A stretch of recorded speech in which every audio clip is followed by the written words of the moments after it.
Welcome, welcome. I think we are live. So without further ado, I'm going to get into the scale-up strategy. So welcome to all those coming to the session. The title is pretty purposeful, right? Scale up strategy powered by data. Now I'm going to just go straight into content in a minute. We haven't got that long together and this is a big topic, all right? But let me just caveat this. This is an incredible conference that Ketan's put together, and we're talking about startup scale up. This is all about scale up. And what does that mean? In my terms, it's like this is typically 7 figures and above. Sometimes those numbers are slightly arbitrary, but let's just pretend for a moment you've got to the 7 figure mark, 1 million, 2 million, 3 million. It depends on products and services, okay? And a number of you are already there and above. Scale up is taking that from that point, let's pretend 1 million for a minute, up above 10.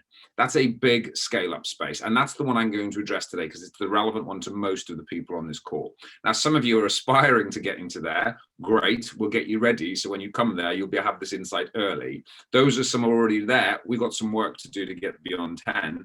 And those are all closer to 10, by the way. It's the same principles, just on a higher level. So that's what we're going to be dealing with today. And those are the numbers we're talking about from a scale perspective.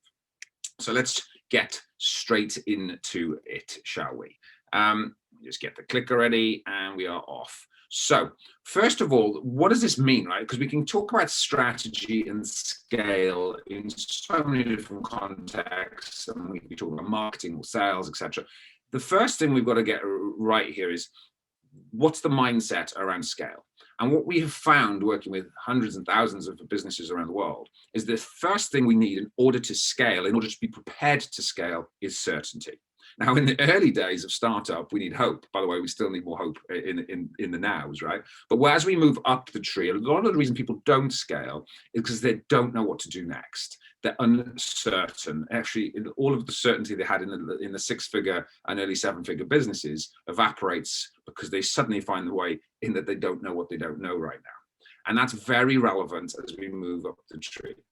Now, let me put this into a little bit of context, a bit of my backstory. On this date in 2015, 25th of April, 11:56 a.m., I found myself on the north face of Everest. I'm not going to go into this story today. A number of you may have seen this around the channels, etc. But I found myself one of the highest men in the world on the north face of Everest when the world moved beneath our feet. Found ourselves in the epicenter of one of the biggest earthquakes that's hit the Himalaya in over 2 centuries. Now, it's in moments like that we're talking about certainty, all right? So this is not just like, oh, I just feel certain today. Well, you need to feel certain when the shitstorms hit, because that's when you're going to need it the most, by the way. And part of the context of today, I really want to talk about, because this world we're in right now, is you need certainty more than ever because there's very little out there. And me being on the mountain that day, one of the deadliest days on Everest, which is a big claim, by the way, 9,000 people died in Nepal that day and 19 people died on the mountain. So I got a little bit of context of what actually this certainty thing looks like, because what did I do next? And I'll come to that at the end of the presentation. But knowing that I've faced that in business so many times, I've sat on boards where we've had to deal with really tough decisions and really bad days. That is what I'm talking about. I'm not going to whitewash over that today because it would be wrong of me to do so. So in order to give you certainty, it's my belief that we need an element of data and intelligence across the business for scale up. So let's look into that, shall we? So hope in context in the scale up process. We've all heard these stats, right? People, how the failure rates of business, etc. And by the way, they are just off the charts at the moment for all the reasons we know. The bit I'm interested in is the final line here, right? It's 99.6% of businesses don't get beyond the 10 million mark. So all of this stuff we're talking about, statistics in the startup space and the small business, very few, we talk about unicorns in the billion-dollar scale-ups. Actually, it's a very rare breed of business that gets a lot above 10 million. This is why I'm saying let's focus on the businesses to get them from the 1 million mark to beyond 10, because if we can do that and do more of that, that's an incredible space for businesses and also a beautiful and elegant space for the economy, all right? So this is not easy, and I don't think it would be wrong of me to pretend it is, right? But why do people fail? Because a lot of failures, this is actually businesses going bust, right? So that is a failure concept. However, in the scale-up space, what we have found is that there is a lot of businesses who have not failed, but they're stuck. Between 1 and 10 million, there's a plateau, there's a flat line, there's a bounce as we see it. People will go to 3 million, then go back to 2, and then back up to 3, and then back to 2, and then back to 3.5, and then back to 2.4. And it's this plateauing effect because business owners, entrepreneurs, C-suite executives are trying to use the same skills, the same strategies that got them to that place to get them to beyond 10. And that's not going to work. There's a shift in strategy, there's a shift in data, there's a shift in intelligence, and there's a shift in decision making. And if we don't address that, we're going to be looking at the wrong things. So we looked at global studies around failure. So if we know that 99.6% of businesses don't get beyond 10, what's stopping them getting beyond 10 million, right? So there's a number of entrepreneurial studies showing why businesses failed. But remember, that's not including why businesses stall, right? This is just a failure.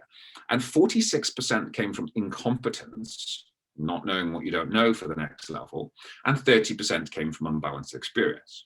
So we've got to address this if we're going to address true scale up, because to ignore it would be insane, right? So what does that mean? It means you don't know what you don't know. You've got to 2 million, 3 million, 1 million, whatever that place you are now, or you aspire to be.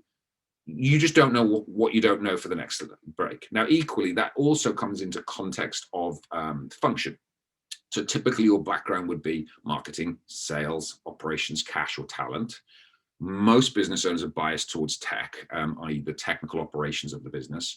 Michael Gerber coined the term the technician business owner, which means the very bias of operations will affect you. And most people are incredibly weak in the cash and talent functions. And there will be gaps in scale and sales and marketing. Sales and marketing has clearly got you somewhere. In order to get to a £1 million business, some form of sales and marketing is working, right? It may have accidentally worked. And if you can't get beyond that point, it's because you haven't built the mechanics and the machine in those functions that truly enable scale, right? So just take that, by the way, if you're in fraud and neglect, or I can't help you, right? But lack of industry experience is a fascinating one, because I do see a lot of this in restaurants, pubs, which is the biggest failure rate, by the way. It's where you decide to go having a crack at a completely different industry, which you have no experience in. And there's a large failure rate in that. But we've got to be careful with that one, right? Because actually it's some of the inside people coming from out the industry can actually smash it. So it's the top two I'm trying to address here, right? Now, we've got to deal with this gap. So if you're in the 1 million space and you want this scale, we've got to fundamentally understand the gap that you're at right now. Where is the technical gap in the business? Where is the functional gap in the business? Because if we do not address that, the data shows that that is where the stall comes from. And that's certainly where the failure rates come from. So let's have a look at data now. Like, I'm talking about data today. Don't worry, it's going to be exciting data, right? It's strategically driven data. This is not some boring numbers thing. This should be the most exciting part of your business, because it is literally the living blood of your business, right? And I'm going to show you 3 tools of how we start to pinch and move data together to give us the insight we need for scale-up strategy. Now, BGI, we have multiple tools. I'm only showing you 3 today. That's enough, right? In a 30-minute conversation. We have other tools too. And the point being, and we also take data from a lot of other places. The reason being is there's data everywhere, and we must be able to access it for us to be able to get a full, true, intelligent picture of what's going on across the organization. Let's just focus on 3 today. I think that's enough, don't you? The first one we're going to deal with is strategy on a page. For those who know me or see me on the stages, typically you will see this was my core. I created strategy on a page nearly 13, 14 years ago now, right? It's been a while. And so we have a lot of data around this tool. We also know it works. I'm not going to major on this today. This is freely available. The methodology is freely available. The book's in the space. So it's not something I want to major, but I do want to point on why it's relevant for scale-up strategy and data. So the page in context, for those who haven't seen it before, is every component that matters in business for me is on this page. You know, the why you exist, vision of where you're going, the cultural aspect of the values, USP, market space, company promise. That is the positioning of your company. If you've locked and loaded those, that is the core of what you stand for, why you exist and who you are. That's giving you the driving points. Then if you come across into the page, into long-term, medium-term, and short-term strategy, that is, though, this is how we're going to execute down to the month, right? And we do it across the spectrum of strategy: marketing, sales, operations, cash, and talent. This is not a bias strategy. This is what I find this back to the gap. So many people's strategy plans are biased by their own level of incompetence. It's so if you come from operations, your business plan will be a lot more operationally biased. If you come from sales, your business plan will be sales biased. So we are missing, always missing, an element of the the unconscious bias we have, right? So strategy on a page pulled that all together and very clearly showed the gaps. It wasn't meant to be a comfortable tool. It's meant to be a tool that drives growth. Equally here, you start to see, now that is strategic data.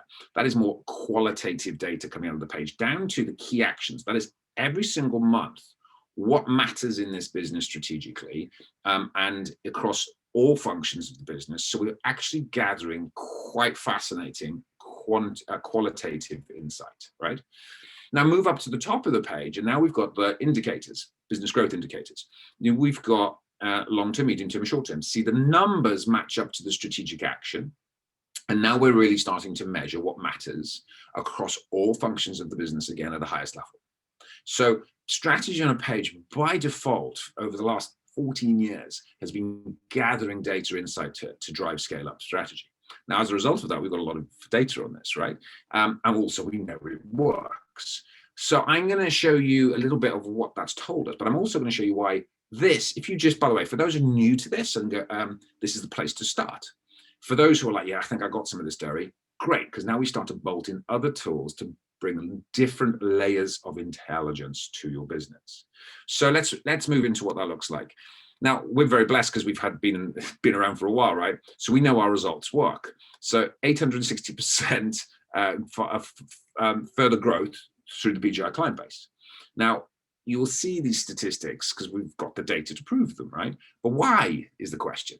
And the reason we've got such incredible success within the frameworks and our consulting partners is because we cheat, right? We know the growth is insane under our watch, but it's not just about the numbers and the data and the strategy. We know it's about purpose. Now, I'd be wrong of me to come here and just talk data, strategy, intelligence, which I'll do for the rest of it, but just humor me for 2 minutes. Because if we do not drive the business fundamentally from an element of purpose, we will likely build the wrong thing. And that's what I'm not prepared to do under anyone's watch, because it's this bit, again, we have data and intelligence to prove this now, which I didn't have 10 years ago, that those who are driven by a more purposeful based business, which is a whole methodology in its own right, will succeed, are getting higher EBITs and are getting better valuations. That's insight, right? Rather than it's just this fluffy thing that we need to do. So let's just go in there quickly. What does purpose mean? We mean it in a different way, but more importantly, why did you start your business? For those in the startup phase, why are you starting? For those in the scale-up space, why did you start? Because this is actually fundamentally driving where the gap is. So again, global studies done by ourselves on this space, we found that, and this is ranked, by the way, because we did multiple studies, we found the number one reason for starting a business was passion. People wanted to do something. Second was freedom, more money, more time, serve the world, less stress. So look at that hard for a second. For those who have been around a while, why did you start, right? That's the key. Now, those, if depending on what drives you, will also depend on what biases you and also what blocks you when it comes to scale up.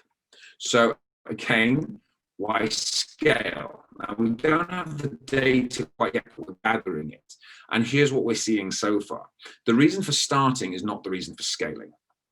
You start for freedom typically and more time and more money and all that kind of rest of it, right? But then that's why a lot of people stop, because once you get to the 7 figures, why would you go beyond that if you don't need to? A lot of people are just comfortable. A lot of people don't really, or stressed out the thought of even scaling further than that. And so what we found is the reason to really scale, because a lot of people come to us to scale, right? And my first question to you is, are you sure? Do you really want to? Because the reason a lot of people don't scale is because they do not have the drive to. Now, and I mean, when you are sitting there going, yeah, no, I'm all in, I want to go 10 million plus. Okay. Typically driven by passion. It's just the love for the business and the love for creating something more, and the love of the journey that's coming next, as you're just about to remold yourself and going on a massive learning journey, which is admirable, but you've got to be really sign up to that. And a lot of people, number 5, they want to scale because they're serving so many people at their current scale that they want to really scale more. All right. Number 3 is an interesting one. A lot of people scale for the money, and we can't ignore that. That is where people are coming. They got to $1 million. I just got to get to 10 and I got to get out. They want to maximize their exit because they're actually typically not happy, by the way, in a business for that one. So we can't ignore that. So let's just, that's typically where venture capital, private equity, et cetera, come up, and that's the 3 to 5 year exit plans. So, and we're open to this. So it's not a judgment call, but you need to be really clear on why. All right. So the next question, or most important, is how's that going for you, right? So if you came in for those reasons, have they really worked out for you? Because what we find, ironically, is the big trap of business that no one tells you is you come in with passion and you can lose your mojo. You want freedom and you end up doing everything. You pay yourself last in the early days. Typically scale up, we've got beyond that point, right? Certainly in the startup, it's there. Time, good luck with that. That's why a lot of people are scared to scale, right? And can't serve yourself, let alone the rest of the world, if you get trapped in business. This is typically the owner's trap, and this is why a lot of people don't scale. Now, there's a question coming here. How do you know when it's right to scale a business, right? People are saying, the question is like, now people might say economy is too volatile, right? I'd be careful with that. How do you know when it's right to scale? Look at all the reasons I've just said above. If you've got a solid business in the current environment, this is actually an amazing, we're scaling in multiple businesses right now, but you've got to look in your business model in the context. Would I be scaling cruise liners right now? No, right? But this is the time to scale if you've got the right fundamental business model and there's opportunity moving. But there's so many good businesses out there, and I can't answer that question for everyone. Only you will know if it's time to scale. But more importantly, go back up to the previous slide that I talked about, which is why do you want to scale in the first place? Not can you scale in the current environment? Because for most people, going from 1 to 10 is such a tiny part of a market, it's somewhat irrelevant. So there's an opportunity is there, and it's there for most people. It's whether you choose to take it. Right, let's just crack on, shall we? No, I've frozen that screen. So if that is the reason why people scale, let's just have a quick conversation on what our data has told us over the years. Our data has led us to the point where we measure certainty, right? Strategy on a page, we're measuring data on individual companies consistently, monthly, across all spectrum of strategy. Equally, for the last 2 years now, we've been measuring certainty. There's a certainty score, it's freely available. And in that, we've been gathering hundreds of business results on why people are certain or why they're not. So you can literally get a physical, I'm 76% I'm certain of my scale right now.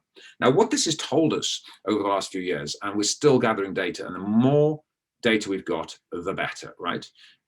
So the more data we've got, we found that the 2 gaps in business are around strategic execution and business growth indicators. So this is why we're sitting here talking about data, because it's the gap. We've found that most people are not certain because they are not certain they're executing the right things. They are doing loads of stuff. They're very, very busy and not sure that they're doing the right things because it's not working and it's not getting scale. We flatlined. The second point is metrics, is that they're measuring, and we'll come on to that in the end. They are measuring, but are they measuring the right things? And again, that's a huge problem. I find people are measuring outputs, not inputs. Now, I'm going to come on to that in further slides, but I just wanted to close off the page in a little bit more context for people. So you can understand why. That's not just you, by the way. If you go like, yeah, Deri, that's me. I don't feel like I'm measuring the right things, or I don't feel like I'm strategically executing. You and a lot of other people, these are the 2 weakest scores that we found in the hundreds of businesses that we've surveyed in the last few years. Now, we've dealt with strategy on a page, and you can start to see how we gather data in right from all elements of the business. So we're already building up quite a powerful vehicle here. The next tool I want to bring into line is Value Builder. We're going to do this pretty quickly, but I think it'd be wrong of me not to bring this insight because it's different data and it's different insight, right? So we work with the Value Builder system. This is John Warlow in America. We partnered with them on this tool because they've done 45,000 businesses on an exit. So we've got a lot of data together, which gives us pretty exciting insight, right?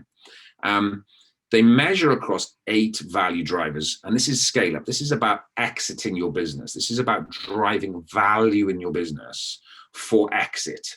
Whether or not that's exit internally, externally is another matter, but this is about value driving. Now, I'm not going to go through that, it'll take us too long, but I'll mention 2 quickly. And why is this important? So if we're measuring all the stuff in the business that we're measuring, we're not necessarily measuring value. So we're doing that in combination to make sure that we're driving both indicators up at the same time. And if you get this right and you drive your value builder score up, typically people have been proven out over 45,000 businesses that the exit value is about 71% higher. So that's relevant, right? So, and proven. So this is not some fluffy stuff again. This is scientifically backed. Now, therefore, if that is, if we know that, then we've got to deal with each of these elements. Now, let me just give you 2 quickly. The first one is the hub and spoke one. Again, it's back to the owner's trap. The reason the value of businesses are low, a lot of people just think it's based on, profit multipliers, etc. That's part of it. It's certainly not all of it.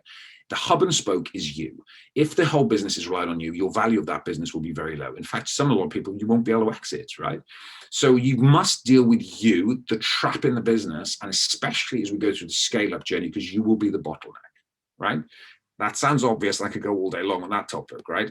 The second one is, again, it's just beyond you, but it comes back to the same kind of talent issues, which is the Switzerland structure. This is what they call it in America.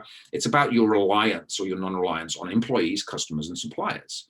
Again, super important here. If you have an over-reliance on a customer, then your value will be a lot lower. I worked with a company about 8 years ago where they had about an 85% reliance on one customer.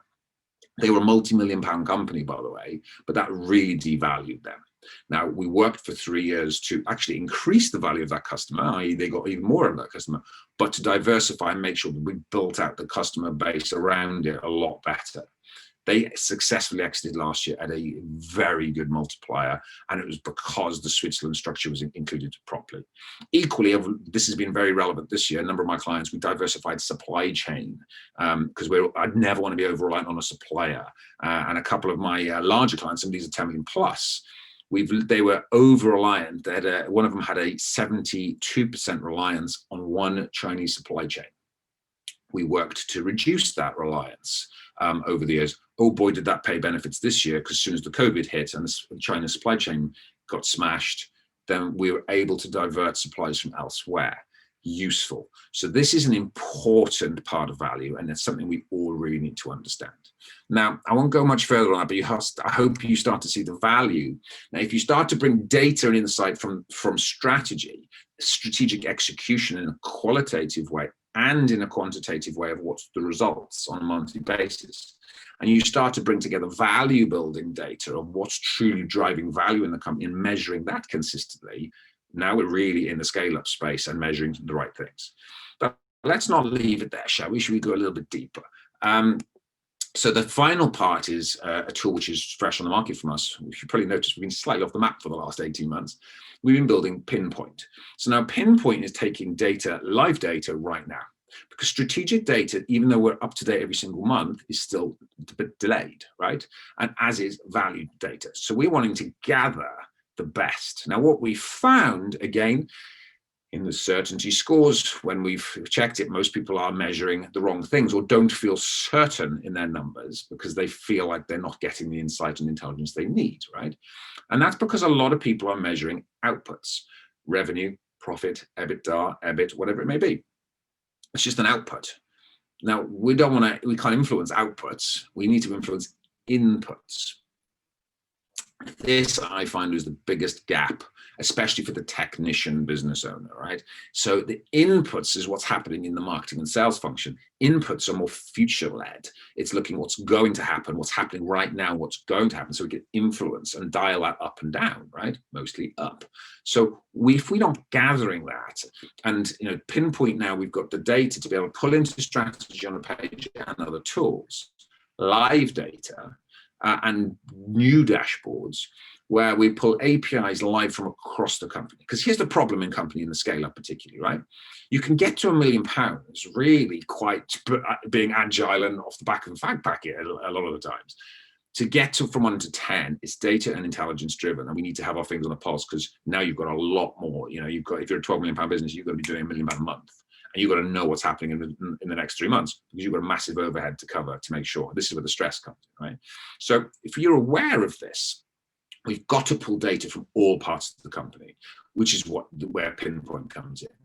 We'll take API feeds from marketing, whether it's HubSpot or whatever, from the sales functions, the CRM, the operations, finance, the talent functions, bringing all of that data together, converting it into intelligence, dashboarding that we can make decisions off rapidly. And that's the big gap we're finding. Now, also, a lot of times we walk into organizations, we can't quite do this yet because they're missing systems, they're missing intelligence, particularly around the talent functions, by the way. So, and let's talk about that, shall we? So we found that, bar none, the functions, the most important function in the organization, which is the talent, it's the people. For me, I believe it's your competitive advantage. A good mentor of mine told me many years ago, talent's your #1 strategy, Deri. And he's right, by the way. It's what I call the 777, which is this was quoted by Darren Sherler, actually. He said it'll take you 7 days to copy IP, it'll take you 7 months to copy an entire business model, but it'll take you 7 years to copy a culture. I 100% agree with him. So this talent piece is critical. And yet everyone gets nods to that when I'm in boardrooms and in CEO forums and on the stages. And yet when I lean in and then go, show me the data on your talent, very quiet rooms, because we're not measuring that matters most, which is people. So where's your people data? How do we know how efficient they are, how functional they are, how engaged they are, how happy they are, how are they really on the bus, or are they just about to leave the bus? So we've got to get better at this function. I could go after all functions, but if I was going to go after one from a lack of data perspective and intelligence, it's the talent function. And that's the game-changing piece we're in today, but now we can actually fix it, right? So remember that slide earlier, right? So we are the passion, the lost mojo piece. Why does all of this happen? You lose your mojo because you don't have the right talent around you. You end up doing everything because you don't have the right talent around you. You pay yourself last because you don't understand cash flow. And in scale up, that can get even tighter. You ended up time. Why don't you have time? Because you don't have the right people around you and you're the bottleneck. If you can't serve yourself, cash and talent. It's both, all right? And what's the biggest stresses for the small business, by the way, as well as the mid-space scale? It's cash and talent. We must deal with the cash and talent strategies if we're truly going to impact, all right? So let me just close this one out now. The chat's coming in. I'm seeing another question, which I'll deal with in a second. But back to Everest. Do you remember that time the world moved? I was up on the highest ever earthquake. Why was I so certain, right? I was in one of the biggest natural disasters to hit the world, actually, let alone the Himalaya. Why was I so certain? I was so certain because of the talent I had around me and the data I had around me. We had very cool tech kit. We knew exactly what was going on with our bodies as well as the mountains and everything else. We didn't plan for the earthquake, that's for sure, but I had the best in the world with me. And by the way, if you're going to do scale up, enjoy the journey, right? We were climbing Everest and trying to break the world record for the highest black tie dinner party in the world whilst doing it. So have a bit of fun along the way, eh? And this is it. The data and the certainty is meant to give us, it's peace, essentially, right? It's meant to give us the ability to scale and the sense to scale. So I'm going to leave you. I hope that makes sense. I was trying to bring together the 3 tools and show you how data is laid together. All right, hope and certainty. You are never going to, the first question, which is how do I know if it's right to scale? You've got to be sure. You have to be certain it's time to scale. You have to be sure you want to scale and you're prepared to scale, right? So if that is the case, then I propose that hope and certainty comes from a fundamental understanding of gathering data from all parts of the organization, gathering that together and ensuring that intelligence is formed. And never is that more important than in the scale-up process, as the decisions get bigger and the certainty typically becomes less. So look around your organization. Now, if you're not anywhere near the 7-figure mark yet, you could do this now, right? This isn't just a scale-up strategy. This is just good strategy. It means you'll be even more prepared when you do get to those levels. If you're already in that zone, don't worry, it's fine, right? You just got to look around you and go, okay, where's my gap? Where's the data missing? How certain am I? And what's stopping my certainty is probably because of one functional gap or one bias that you have, which can be fixed. It means you've got to bring in the talent that can serve that gap. So I honor all of you on the journey. I hope that makes sense on the scale up. Please reach out to us. We're here, we're available. We help the scale up journey, and we love the data and intelligence behind that. So over to you. I think I'm going to just check if there's any more questions, because I think that's a wrap, and that gives you 5 minutes to make sure you break for the next session. I'm just going to, let's just see if there's any more questions coming in. Otherwise, God bless, and I will sign off right now.